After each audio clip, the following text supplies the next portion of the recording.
Halo sobat santuy sekalian yang lagi santai-santai atau rebahan ya sambil lihat HP. Di sini kami akan membagikan informasi terkait seni hidup minimalis. Di sini saya ambil dari buku Frank Sinjai. Nah, teman-teman gimana sih jadi orang minimalis? Kita lihat. Yang pertama adalah kenali barang kalian. Tentu kita punya banyak barang dan memiliki hal-hal penting tentang barang itu. Kita bagi barang itu menjadi 3. Barang fungsional, barang estetik, dan juga barang historis. Barang fungsional ini barang yang memiliki fungsi, sudah tahu fungsinya jelas.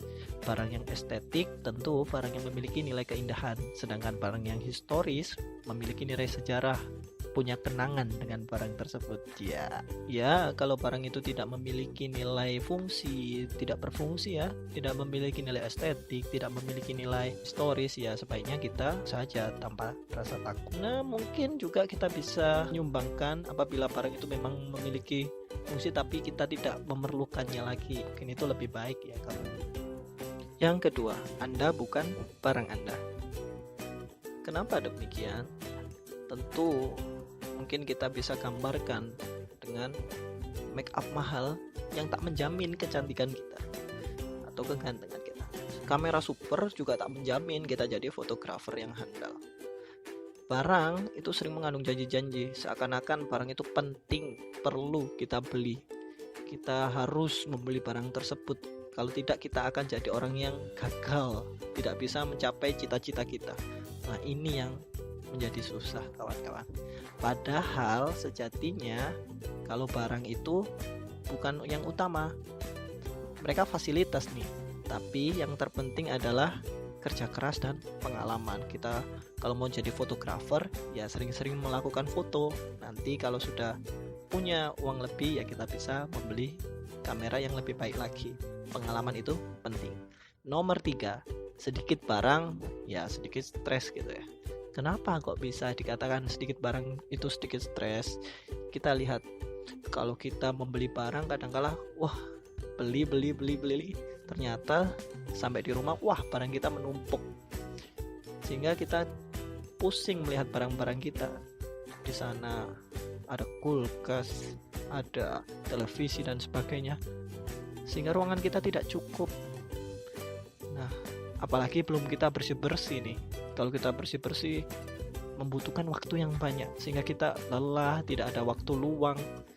Waktu luang kita habiskan hanya untuk bersih-bersih tempat kita, bersih-bersih barang kita.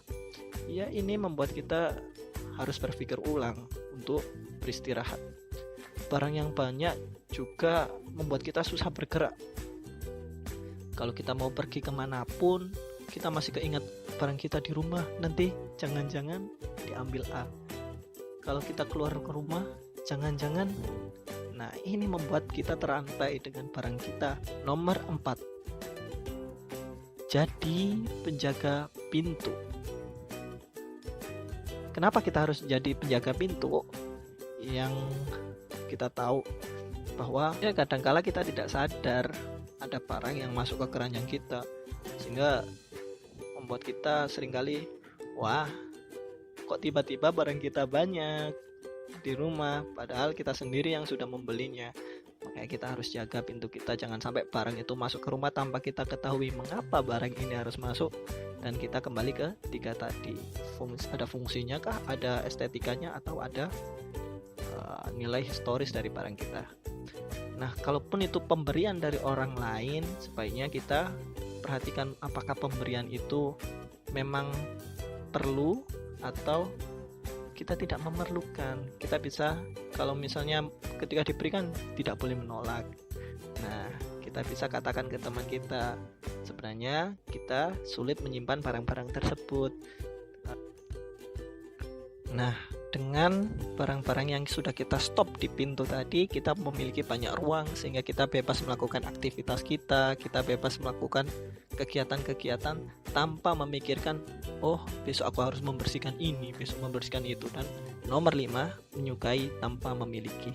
Iya, yang menyukai tanpa memiliki.